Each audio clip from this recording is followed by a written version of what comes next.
mendapatkan jalan buntu, masing-masing kasih dan pajak-pajak di cabang-cabang yang berbeda memberikan keterangan yang berbeda. Jadi kami di sini berharap keputusan dan semua keterangan yang Bapak-bapak sampaikan di sini dikomunikasikan dan konsisten ke seluruh jajaran dari atas sampai bawah, sehingga tidak lagi ada ketidakjelasan dan praktek-praktek yang tidak diinginkan. Kemudian terakhir Pak, sekali lagi ini hanya perasaan kami membaca undang-undang pajak. Itu ada satu kalimat yang mengatakan tinggal di Indonesia dan mempunyai niat untuk tinggal di Indonesia. Menurut kami kata-kata itu berada di sebuah peraturan kayaknya nggak make sense at all. Apa definisinya mempunyai niat untuk tinggal di Indonesia? Jadi saya rasa ini mohon untuk selanjutnya, kalau tadi Bapak bilang selalu mengadakan reformasi untuk peraturan, tolong dilihat bahwa itu sama sekali tidak clear, itu sangat subjektif, sangat objektif. Apa yang definisi Bapak? Ya, sangat subjektif. Ya, jadi grogi.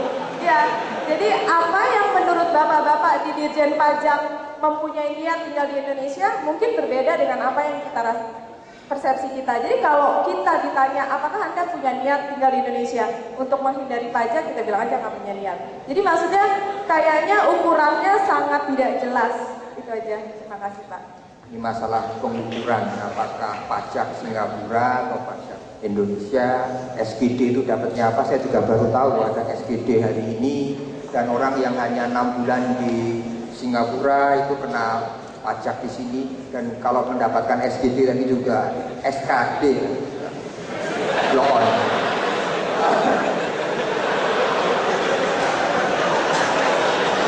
Dan mohon Pak, itu pertanyaan tentang pengukuran, jadi ini masalah apakah berniat. Saya emang berniat pulang, apalagi kalau sudah meninggal dunia, ininya di Indonesia Pak, itu niat saya. Terima kasih ya. Memang ini pertanyaannya sangat menarik ya. Kenapa ada di situ kata niat? Ya. Nah, kita compare dengan negara-negara yang lain. Ya. Di negara Amerika ada yang namanya green card. Green card itu orang niat, ya. Dia masukin nomor, diputer, nggak keluar, daftar lagi tahun depan, ya kan? Masukin lagi. Nah, ini adalah salah satu contoh bahwa dia punya intention untuk tetap menjadi subjek pajak dalam negeri dalam suatu negara. Ya, memang kalau yang dilihat ukurannya, ya kalau dibilang subjektif, ya kami juga tidak akan ngeles, ya Bu ya. Ya mungkin ada di situ unsur subjektivitas dalam hal terdapat kasus, tapi sampai saat ini, ya kami belum pernah menemukan kasus, ya ada orang yang bilang saya nggak niat, itu justru banyak bukan orang Indonesia, ya bukan orang Indonesia. Ini kasusnya saya balik, ada orang Amerika, ada orang lain-lainnya, dia justru berniat tinggal di Indonesia. Kelihatannya dari mana? Dia kawin dengan orang Indonesia atau dia beli rumah di Indonesia. Ya, ini adalah salah satu parameter. Nah, kedua yang masalah tax treaty. Jadi tax treaty nggak ada gunanya dong. Justru karena ada tax treaty makanya ada SKD. Ya, kalau tidak ada tax treaty nggak ada SKD.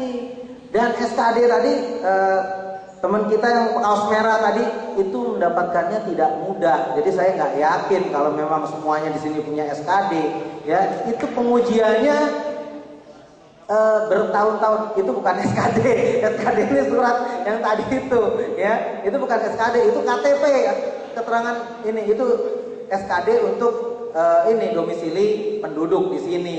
Untuk pajak yang mengeluarkan adalah IRAS. Inland Revenue Authority of Singapore, ya tadi dia akan keluarkan kalau kita minta. Jadi dia adalah based on request, ya. Kalau Anda nggak minta, nggak akan dikeluarkan. Dan biasanya ini ada standarnya, ya, yang berlaku internasional walaupun tidak tertulis. Dia akan cek kepatuhan kita membayar pajak di suatu negara. Ya misalnya di Singapura, udah berapa kali sih masukin SPT di Singapura? Ya, bener nggak sih dia di Singapura terus? Ya, ini yang tadi yang saya jelaskan yang 4 step tadi ini dilakukan oleh kantor pajak Singapura. Ya, jadi ya tidak semudah membalikan tangan. Bukan KTP loh SKD. Ya, kalau KTP saya punya nih.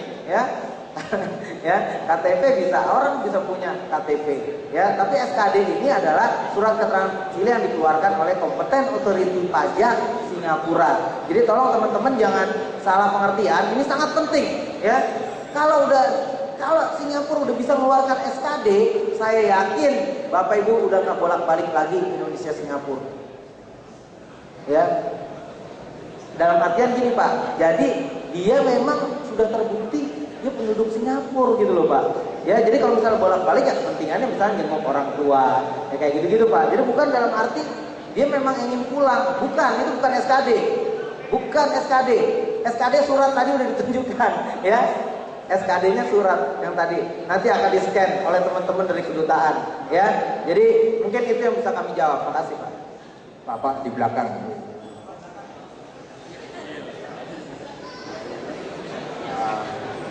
Ada mic untuk Bapak di belakang, Bapak di belakang.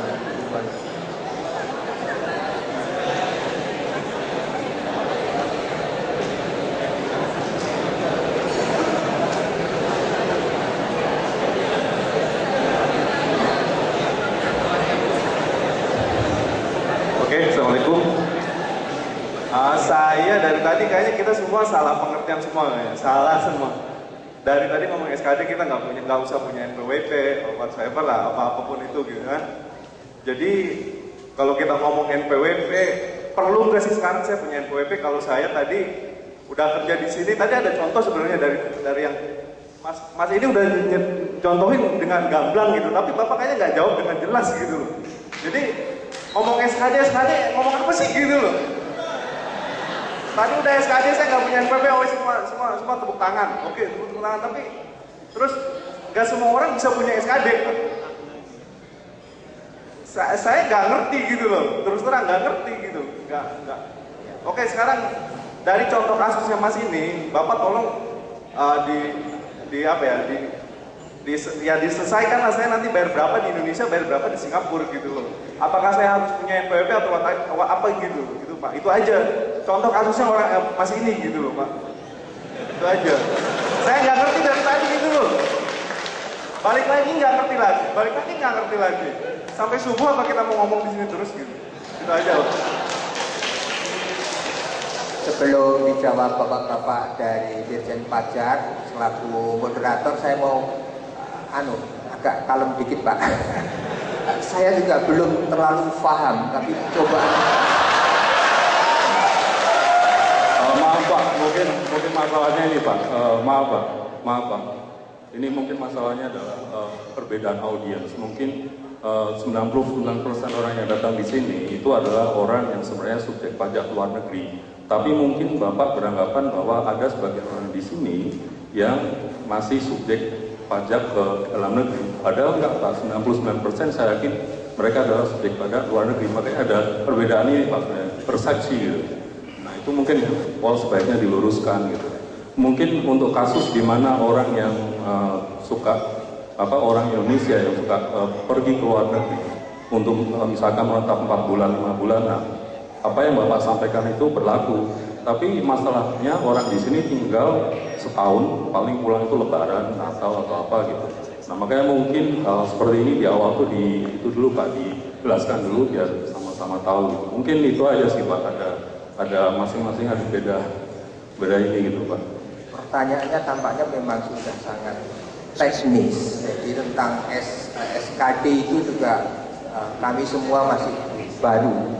Dan kita tidak tahu apakah kita berhasil mendapatkan kami SKD di sini. Pertanyaannya juga adalah untuk orang-orang yang hanya datang 6 bulan, 8 bulan, itu bagaimana? Jadi tampaknya mungkin kita yang di sini ini hari Senin mulai mencoba ke Iras.